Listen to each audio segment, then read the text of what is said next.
नमस्कार, welcome to my channel ज़ूबो बायो। मैं हूं वीरेंद्र कुमार वर्मा और आज मैं आपके लिए लेकर आया हूं एनिमल किंगडम का रिवीजन सेशन। तो आइए शुरू करते हैं आज का लेक्चर।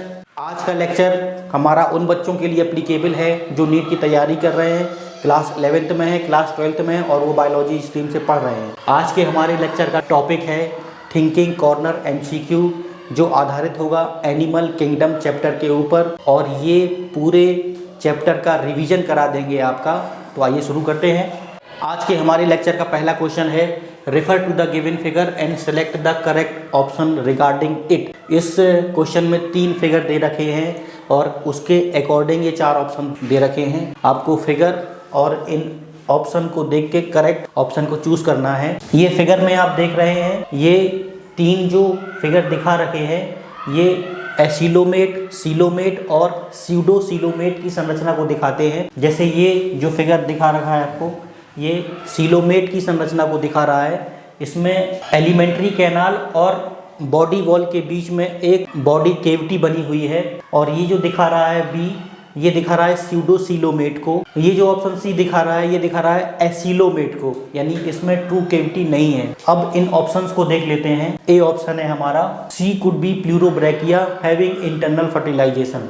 ये से कह रहे हैं सी प्लूरोब्रैकिया हो सकता है जिसमें इंटरनल फर्टिलाइजेशन होता है, लेकिन जो प्लूरोब्रैकिया है ये फाइलम टिनोफोरा का मेंबर है और इसमें एक्सटर्नल फर्टिलाइजेशन होता है। तो आपका ए नहीं हो सकता। ए कुड बी वोचिरेरिया पोसेसिंग पैरापोडिया फॉर स्विमिंग। जो वोचिरेरिया है वो फाइलम एस्किलमिंथीज का मेंबर है और जो पैरापोडिया कैरेक्टर होता है फाइलम एनिलिडा का। तो ये ऑप्शन भी नहीं हो सकता। B could be planaria which excrete ammonia as chief excretory waste material. जो बी कह रहे हैं बी प्लेनेरिया हो सकता है जिसमें ammonia as a chief excretory material होता है। जो बी है वो दिखा रहा है स्यूडोसीलोमेट को और जो प्लेनेरिया होता है वो फाइलम प्लेटीहेल्मिन्थीज का मेंबर है, यानी कि वो एसिलोमेट होता है। तो सी भी नहीं हो सकता।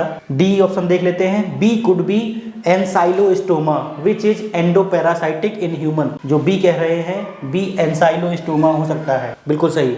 बी एक एस्किलमिंथीज का मेंबर है। एस्किलमिंथीज स्यूडोसीलोमेट होते हैं और एनसाइलोस्टोमा भी स्यूडोसीलोमेट हैं। तो इसका जो आंसर होगा वो होगा ऑप्शन डी। सर, जो 4 ऑप्शन के ऑर्गेनिज्म दिए गए हैं इनके फिगर दिखाइए। ये जो फिगर आप देख रहे हैं ये है फिगर प्लूरोब्रैकिया का और इसको कहते हैं सी गूसबेरी। गूसबेरी मीन्स होता है करौंदा। आपने करौंदा देखा होगा, ये करौंदे का फिगर दिखाया गया है, इसको सी गूसबेरी कहते हैं। ये एक ट्रांसपेरेंट ऑर्गेनिज्म होता है और ये फाइलम टिनोफोरा का मेंबर है। एक्सक्लूसिवली मैराइन फाइलम्स, ये पूरा ही फाइलम मैराइन्स होता है। इसके जितने भी एनिमल्स होते हैं वो सब मैराइन होते हैं, समुद्री होते हैं। इसका कॉमन नेम सी गूसबेरी है। गूसबेरी मीन्स होता है करौंदा। करौंदा आपने मार्केट में देखा होगा। टिश्यू लेवल ऑफ ऑर्गेनाइजेशन, इसका जो ऑर्गेनाइजेशन है वो टिश्यू लेवल का होता है। Between ectoderm and endoderm a mesoglea a jelly like substance is present.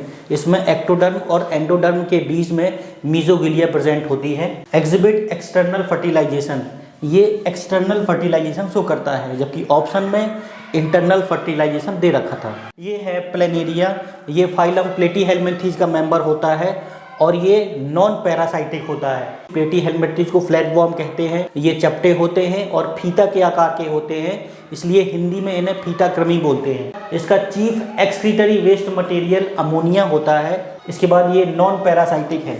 Platyhelminthes के बाकी सारे मेंबर प्लेनेरिया को छोड़ के पैरासाइटिक होते हैं, एंडोपैरासाइटिक होते हैं और ये एसिलोमेट एनिमल है। ये ट्रिप्लोब्लास्टिक होते हैं तब भी ये एसिलोमेट एनिमल है, क्योंकि इनकी जो मीजोडर्म होती है वो पैरेन्काइमा में कन्वर्ट हो जाती है। ये अगला मेंबर है वूचिरेरिया बैंक्रॉफ्टी, बिलोंग्स टू फाइलम नीमेटोडा या जिसे एस्किलमिंथीज कहते हैं। ये एंडोपैरासाइटिक राउंड वॉर्म्स है, क्योंकि इसका जब हम ट्रांसवर्स सेक्शन काटते हैं तो उसका जो बॉडी स्ट्रक्चर है वो राउंड दिखाई देती है, इसलिए इन्हें राउंड वॉर्म्स कहते हैं। ये लिम्फेटिक फाइलेरियासिस काज करता है जिसे एलिफेंटियासिस कहते हैं। पैरापोडिया फाउंड इन एनिलिडा, जो ऑप्शन में पैरापोडिया दे रखा था एस्केलमेंथीज का कैरेक्टर नहीं है, पैरापोडिया कैरेक्टर है एनिलिडा का। ये स्यूडोसीलोमेट होते हैं, यानी कि इसमें जो मेसोडर्म होती है वो पाउचेस के फॉर्म में पाई जाती है, इसलिए इन्हें स्यूडोसीलोमेट कहते हैं। ये है ऑर्गेनिज्म वुचिरेरिया बैंक्रॉफ्टी। ये है एनसाइलोस्टोमा, ये भी फाइलम एस्केलमेंथीज या नीमेटोडा के सदस्य हैं, बिलोंग्स टू फाइलम नीमेटोडा और एस्केलमेंथीज। ये एंडोपैरासाइटिक राउंड वॉर्म्स हैं और इन्हें हुक वॉर्म्स भी कहते हैं, क्योंकि ये ह्यूमन की इंटेस्टाइन में हुक के द्वारा जुड़े रहते हैं। इनका अगला सिरा हुक की तरह मुड़ा रहता है। Cause infection in the intestinal of mammals including humans, ये ह्यूमंस में इंटेस्टाइनल इन्फेक्शन काज करते हैं। ये भी एक स्यूडोसीलोमेट्स होते हैं। Refer to the given names of animal, कुछ नेम दे रखे हैं एनिमल्स के। अब आपको बताना है how many of these animals are with protostomic body plans. जो प्रोटोस्टोमिक बॉडी प्लान शो करते हैं उन एनिमल्स के नाम बताना है आपको। पहले तो आपको पता होना चाहिए कि प्रोटोस्टोमिक बॉडी प्लान किसे होता है। एम्ब्रियोनिक डेवलपमेंट के समय जब जो पहली ओपनिंग होती है एम्ब्रियोनिक डेवलपमेंट के समय, उससे अगर माउथ का निर्माण होता है, माउथ का फॉर्मेशन होता है और माउथ के फॉर्मेशन के बाद फिर एनस का फॉर्मेशन होता है, तो उसे कहते हैं प्रोटोस्टोमिक बॉडी प्लान।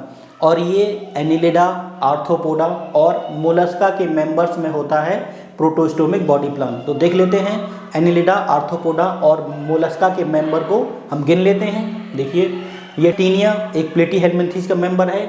इसके बाद देखिए आप ट्यूबीफेक्स और फेरिटिमा, फेरिटिमा पॉस्थोमा जिसे अर्थवॉर्म केचुआ कहते हैं और ट्यूबीफेक्स जिसे स्लज वॉर्म कहते हैं, ये दोनों ही एनिलिडा के मेंबर हैं। इसके बाद देखते हैं पेरीपेटस, पेरीपेटस जिसे वेलवेट वॉर्म कहते हैं, ये एक आर्थ्रोपोडा का मेंबर है।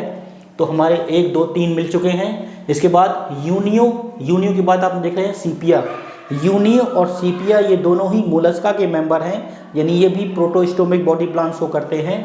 इसके बाद जो एस्टेरियास है, एस्टेरियास इकाइनोडर्मेटा का मेंबर है। उसके बाद सैलेमेंडर, सैलेमेंडर आप जानते हैं एक एम्फीबियंस है, यानी फाइलम कॉर्डेटा का मेंबर है। उसके बाद कैमिलियन, कैमिलियन को कॉमन नेम कैमिलियन का गिरगिट होता है जो कि एक रेप्टाइल्स है। ट्यूबीफेक्स, पेरीपेटस, यूनियो, फेरिटिमा और सीपिया, यानी कुल मिला के 5 मेंबर ऐसे हैं जो प्रोटोस्टोमिक बॉडी प्लान शो करते हैं और ये पांचों मेंबर एनिलिडा, आर्थ्रोपोडा या मोलस्का के मेंबर हैं। तो इसका आंसर होगा ऑप्शन बी, इसका बी ऑप्शन सही है। सर आपने बताया कि प्रोटोस्टोमिक बॉडी प्लान में एम्ब्रियो में माउथ सबसे पहले डेवलप होता है और एनुस बाद में, तो क्या कोई ऐसे ऑर्गेनिज्म भी होते हैं जिनमें एनुस पहले डेवलपमेंट होता है और माउथ बाद में? जो प्रोटोस्टोमिक बॉडी प्लान है उनमें माउथ पहले डेवलप होता है और एनस बाद में। लेकिन एक दूसरा टर्म बताने वाले हैं आपको। जो ड्यूटेरोस्टोमिक बॉडी प्लान होता है उसमें एनस का निर्माण पहले होता है और माउथ का निर्माण बाद में होता है। ड्यूटेरोस्टोमिक बॉडी प्लान के जो एनिमल्स होते हैं वो फाइलम इकाइनोडर्मेटा, हेमिकॉर्डेटा और कॉर्डेटा के मेंबर होते हैं। ये सारे ऑर्गेनिज्म और उनके फाइलम के बारे में दे रखा है हमने। ये देखिए, ये है टीनिया सोलियम जिसे पॉर्क टेपवर्म कहते हैं। ये फाइलम एनिलिडा का मेंबर है। पॉर्क मीन्स जानते हैं आप, पॉर्क मीन्स मल होता है। और उसके बाद ट्यूबीफेक्स और फेरिटिमा, ट्यूबीफेक्स को स्लज वॉर्म कहते हैं क्योंकि ये कीचड़ में मिलता है। आगे हमने इनके फिगर भी दे रखे हैं। ये फाइलम एनिलिडा के मेंबर हैं। इसके बाद जो यूनियो और सीपिया हैं ये मोलस्का के मेंबर हैं। यूनियो को बोलते हैं मूसल्स, इसे हिंदी में सीपियाँ बोलते हैं। और कटल फिश, सीपिया को बोलते हैं कटल फिश। इसके बाद पेरीपेटस, पेरीपेटस एक वेलवेट वॉर्म है। ये फाइलम आर्थ्रोपोडा का मेंबर है। अभी एक्चुअली बताएंगे ये किस फाइलम से बिलोंग करता है। वेलवेट मीन्स होता है मखमल। ये जो पेरीपेटस वॉर्म है ये, इसको छूने पर आपको ऐसा लगेगा कि आप कोई मखमली चीज़ छू रहे हैं, इसलिए इसे वेलवेट वॉर्म कहते हैं। एस्टेरियास को बोलते हैं स्टार फिश या सी स्टार। ये फाइलम इकाइनोडर्मेटा का मेंबर है। सैलेमेंडर क्लास एम्फीबियन है। कैमिलियन जिसे गिरगिट कहते हैं ये क्लास रेप्टाइल्स का मेंबर है, फाइलम कॉर्डेटा से बिलोंग करता है। ये है ट्यूबीफेक्स जिसे स्लज वॉर्म बोलते हैं, कीचड़ में रहने वाला कीड़ा। और ये फेरिटिमा पॉस्थोमा जिसे हिंदी में केचुआ कहते हैं। ये दोनों ही एनिलिडा से बिलोंग करते हैं और ये दोनों ही प्रोटोस्टोमिक बॉडी प्लान शो करते हैं। ये दोनों ही फाइलम मोलस्का के मेंबर हैं। ये है यूनियो, जिसे मूसल्स कहते हैं, हिंदी में सीपिया कहते हैं। इस तरह का आपने देखा होगा, सीपिया इन्हें कहते हैं। ये है सीपिया, जिसे कटल फिश बोलते हैं। ये फाइलम मोलस्का के मेंबर हैं और ये प्रोटोस्टोमिक बॉडी प्लान शो करते हैं। ये जो आप देख रहे हैं ऑर्गेनिज्म को, इसे वेलवेट वॉर्म कहते हैं, यानी मखमली कीड़ा कहते हैं। ये जो वेलवेट वॉर्म है ये आर्थ्रोपोडा का नहीं बल्कि ओनिकोफोरा का मेंबर है। फाइलम ओनिकोफोरा का मेंबर है। ओनिकोफोरा के जो मेंबर हैं वो फाइलम एनिलिडा और फाइलम आर्थ्रोपोडा दोनों ही फाइलम्स के कैरेक्टर शो करते हैं। चूँकि एनिलिडा और आर्थ्रोपोडा दोनों ही प्रोटोस्टोमिक बॉडी प्लान शो करते हैं, इसलिए ये पेरीपेटस, जिसे वेलवेट वॉर्म कहते हैं, ये भी प्रोटोस्टोमिक बॉडी प्लान शो करेगा।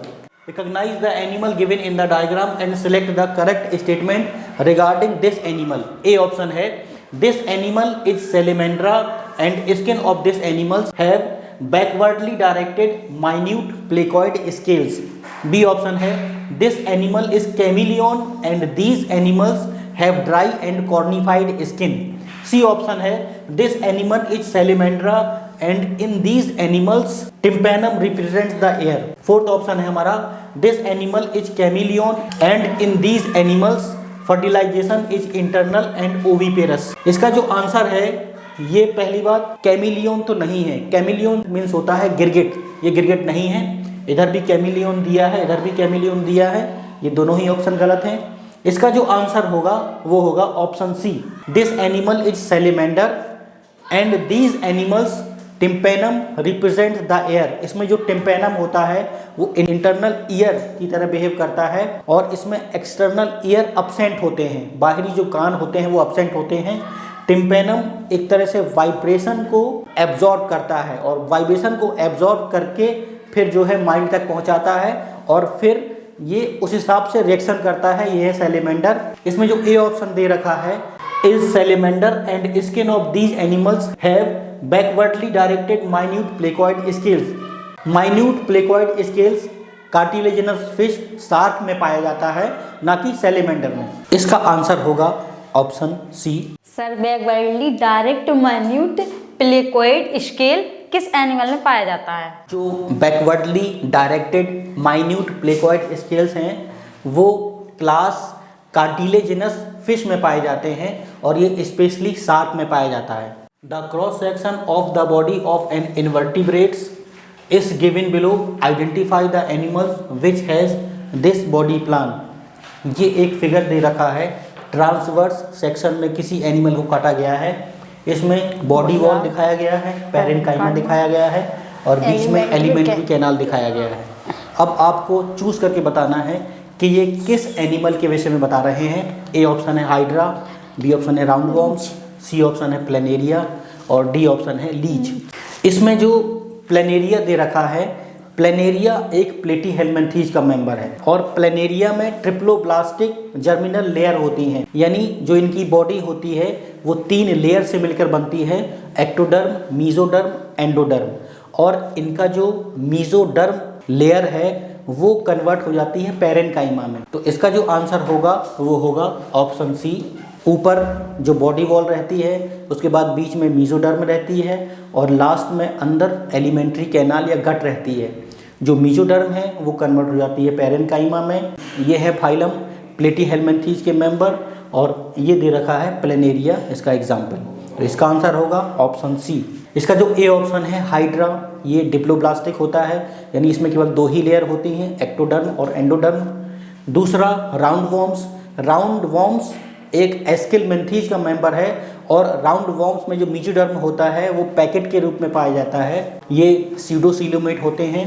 इसके बाद जो लीच होती है, लीच में 3 ही लेयर होती हैं और ये सीलोमेट भी होता है। तो इसका जो आंसर होगा वो होगा ऑप्शन सी। ये समझ में नहीं आया सर कि प्लेनेरिया ट्रिप्लोब्लास्टिक भी है, फिर भी ये एसिलोमेट क्यों है? प्लेनेरिया ट्रिप्लोब्लास्टिक होता है, ये प्लेटीहेल्मिन्थीज का मेंबर है।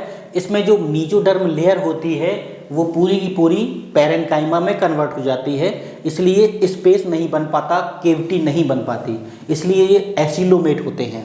विच of the following taxa contain exclusively marine animals. उन एनिमल को चूज करना है जो सारे के सारे मैराइन हैं। इसका ए ऑप्शन है echinoderms hemichordates only, B option है ctenophores echinoderms only, C option है टीनोफोर्स एकाइनोडर्म्स हेमिकॉर्डेट्स प्रोटोकॉर्डेट्स, और डी ऑप्शन है टीनोफोर्स एकाइनोडर्म्स हेमिकॉर्डेट्स निडेरिया। इसका जो आंसर होगा वो होगा ऑप्शन सी। इसमें टीनोफोर्स एकाइनोडर्म्स हेमिकॉर्डेट और प्रोटोकॉर्डेट्स ये सारे के सारे मैराइन होते हैं। इसमें डी ऑप्शन में आप देख रहे होंगे, इसमें निडेरिया दे रखा है। निडेरिया के सारे जो मेंबर होते हैं एक्वेटिक होते हैं, और इसमें जो हाइड्रा पाया जाता है वो फ्रेश वाटर में रहने वाला एनिमल है, यानी हाइड्रा फ्रेश वाटर में रहता है। तो निडेरिया को हम मैराइन नहीं कह सकते, एक्वेटिक जरूर कहेंगे निडेरिया के सारे मेंबर को, लेकिन जो हाइड्रा है वो फ्रेश वाटर में होता है, इसलिए निडेरियंस पूरे मैराइन नहीं होते। सर मैराइन एवं फ्रेश वाटर में क्या अंतर होता है? जो फ्रेश वाटर होता है उसका पीएच होता है 7, जैसे तालाब का पानी, नदी का पानी, झरने का पानी, इनका सबका पीएच होता है 7, और ये शुद्ध मात्रा में हम पी सकते हैं इन्हें। इसके बाद जो मैराइन वाटर होता है उसका पीएच होता है 8.1, यानी ये बहुत ज़्यादा इनमें साल्ट उपस्थित होते हैं, जिस वजह से इनका पीएच 8.1 होता है, और ये पानी बहुत ही खारा होता है, इसे आप पी नहीं सकते। Sir text ctenophores echinoderms hemichordates and protochordates के फिगर दिखाइए। ये है मेंबर फाइलम टीनोफोरा के, इन्हें प्लूरोब्रैकिया कहते हैं। ये दिखाया गया है, ये टेंटेकल्स हैं। ये फाइलम एकाइनोडर्म का मेंबर है। एस्टेरियास इसे स्टारफिश या सी स्टार कहते हैं। ये फाइलम हेमिकॉर्डेटा का मेंबर है बैलेनोग्लॉसस, और ये सब फाइलम प्रोटोकॉर्डेटा का मेंबर है ब्रैंकियोस्टोमा। इसका जो स्ट्रक्चर होता है लांस की तरह का होता है। लांस मीन्स होता है बर्छा या बर्छी। इसका जो शेप होता है वो बर्छी की तरह होता है, बर्छे की तरह होता है, यानी दोनों ही एंड पे ये नुकीले होते हैं, इसलिए इनको एम्फीऑक्सस भी बोलते हैं। आप सभी से गुजारिश है, प्लीज़ मेरे वीडियो को लाइक करिए, वीडियो को शेयर करिए, वीडियो के ऊपर कमेंट करिए, और चैनल को सब्सक्राइब करने के बाद घंटा जरूर बजा दीजिएगा। In the given venn diagram where would you place ornithorhynchus and struthio. इस वेन डायग्राम में बताना है आपको कि ऑर्निथोरिंकस और स्ट्रूथियो कहाँ पे सिचुएटेड होंगे। देखिए, जो ऑर्निथोरिंकस होता है वो होता है एग लेइंग मैमल्स, यानी अंडे देने वाला मैमल्स, और जो स्ट्रूथियो है जिसे हिंदी में हम शुतुरमुर्ग बोलते हैं, ऑस्ट्रिच बोलते हैं इंग्लिश में, वो क्लास एवीज का मेंबर होता है। तो अब कैरेक्टर देख लेते हैं। जो न्यूमेटिक बोन्स हैं वो पाई जाएगी स्ट्रूथियो में, और होम्योस्टेसिस और इंटरनल फर्टिलाइजेशन भी स्ट्रूथियो शो करता है, यानी तीनों कैरेक्टर होते हैं स्ट्रूथियो में। तो देख लेते हैं जिसमें तीनों कैरेक्टर हो वो कौन सा वर्ड रहेगा। ऐसा केवल एक ही वर्ड है, वो है डब्लू। डब्लू में तीनों कैरेक्टर शो हो रहे हैं, उसमें न्यूमेटिक बोन भी है, वो होमोथर्मस भी शो करता है, और उसमें इंटरनल फर्टिलाइजेशन भी शो होता है। इसका मतलब स्ट्रूथियो डब्लू, यहाँ भी डब्लू दे रखा है, और डब्लू कहीं नहीं दे रखा है, केवल बी ऑप्शन में डब्लू दे रखा है। ऑर्निथोरिंकस भी चेक कर लेते हैं। जो होमोथर्मस है और इंटरनल फर्टिलाइजेशन है वो केवल ऑर्निथोरिंकस शो करेगा, न्यूमेटिक बोन्स ऑर्निथोरिंकस शो नहीं करेगा। यानी कि इन ये दो कैरेक्टर जिसमें कॉमन होंगे उस वर्ड को देखना है, वो केवल एक ही वर्ड है, वो है वाई। तो वाई शो करेगा ऑर्निथोरिंकस को, और डब्लू शो करेगा हमारा स्ट्रूथियो को। इसका ऑप्शन बी सही होगा, ऑर्निथोरिंकस वाई और Struthio W. Sir ornithorhynchus and Struthio के कॉमन नेम क्या हैं? ये है फिगर डक बिल्ड प्लेटिपस का, जिसे साइंटिफिक नेम इसका ऑर्निथोरिंकस है। ये एक एग लेइंग मैमल्स है, यानी अंडे देने वाला मैमल्स है। ये फिगर है स्ट्रूथियो का, जिसे ऑस्ट्रिच बोलते हैं, हिंदी में इसे शुतुरमुर्ग बोलते हैं, और यही अकेला पक्षी ऐसा होता है जो उड़ नहीं सकता। ये क्लास एवीज का मेंबर है। इसका कॉमन नेम होता है शुतुरमुर्ग या ऑस्ट्रिच। अगले क्वेश्चन की तरफ बढ़ते हैं। हमारा अगला क्वेश्चन है, इसमें दो कॉलम दे रखे हैं, कॉलम ए कॉलम बी। आपको कॉलम ए कॉलम बी से मैच करना है और इनमें से सही ऑप्शन चूज करना है। चलिए देख लेते हैं। जो सिलियरी मोशन होता है वो होता है प्लेनेरिया में। सिलियरी मोशन किसमें होता है? प्लेनेरिया में, क्योंकि प्लेनेरिया में सीलिया पाए जाते हैं। इसके बाद जो लूपिंग मूवमेंट है, लूपिंग मूवमेंट होता है लीच में। जो लीच होती है उसमें जो सीटा होते हैं वो एब्सेंट होते हैं, और इसमें अर्थवर्म की तरह कोई मूवमेंट भी नहीं होता है। लीच में माउथ में और उसके एंड पार्ट में 2 सकर पाए जाते हैं। उस सकर के माध्यम से ये चिपक जाती है किसी चीज़ से और फिर जो है गुलाटियाँ खा के ये मोशन करती है। तो जो लूपिंग मूवमेंट है वो होता है लीच में। इसके बाद देख लेते हैं लोकोमोशन बाय सीटा एंड पैरापोडिया। ऐसा ऑर्गेनिज्म जिसमें सीटा और पैरापोडिया दोनों प्रेजेंट होते हैं वो है आपका इकलौता नीरीज। ये फाइलम एनिलिडा का मेंबर है और इसमें सीटा और पैरापोडिया दोनों प्रेजेंट होते हैं। इसके बाद circular and longitudinal muscles in the body. जिस एनिमल में सर्कुलर और लॉन्गिट्यूडिनल मसल्स प्रेजेंट होते हैं वो है आपका अर्थवर्म। अब देख लेते हैं इसका जो आंसर होगा वो होगा ऑप्शन डी। डब्ल्यू का चौथा ऑप्शन सही है, चौथा है, और एक्स का छठवां है, एक्स का छठवां है, वाई का दूसरा है, वाई का दूसरा है आपका, और जेड का पहला है, जेड का पहला है। इसका डी ऑप्शन सही होगा। सर लूपिंग मूवमेंट एवं सिलियरली लोकोमोशन क्या होता है? जो सिलियरी लोकोमोशन होता है वो प्लेनेरिया में होता है। प्लेनेरिया की वेंट्रल साइड में सीलिया पाए जाते हैं और सीलिया कोऑर्डिनेटेड फॉर्म में काम करते हैं, इसलिए इनमें सिलियरी लोकोमोशन पाया जाता है। जो लूपिंग मूवमेंट है वो लीच में पाया जाता है। लीच में पोस्टीरियर सकर और एंटीरियर सकर पाए जाते हैं। ये सकर किसी भी सरफेस से चिपक जाते हैं और फिर उसके पीछे वाली सकर आगे जाके चिपकती है। इस तरह से कलाबाजियां करते हुए लीच मूवमेंट करता है। इसके बाद इसमें देख लेते हैं क्रैब में। जो क्रैब होता है वो लेटरल मूवमेंट करता है, यानी साइड बाई साइड ये मूवमेंट करता है। इसके बाद अमीबा जो होता है, अमीबा में स्यूडोपोडिया बनते हैं जिसे फॉल्स फीट कहते हैं और फिर स्यूडोपोडिया के माध्यम से अमीबा मोशन करता है। आप सभी से गुजारिश है प्लीज हमारे वीडियो को लाइक करें, वीडियो को शेयर करें और वीडियो के ऊपर कमेंट करें और चैनल को सब्सक्राइब करें और घंटा जरूर बजाएं। Thank you, have a nice day.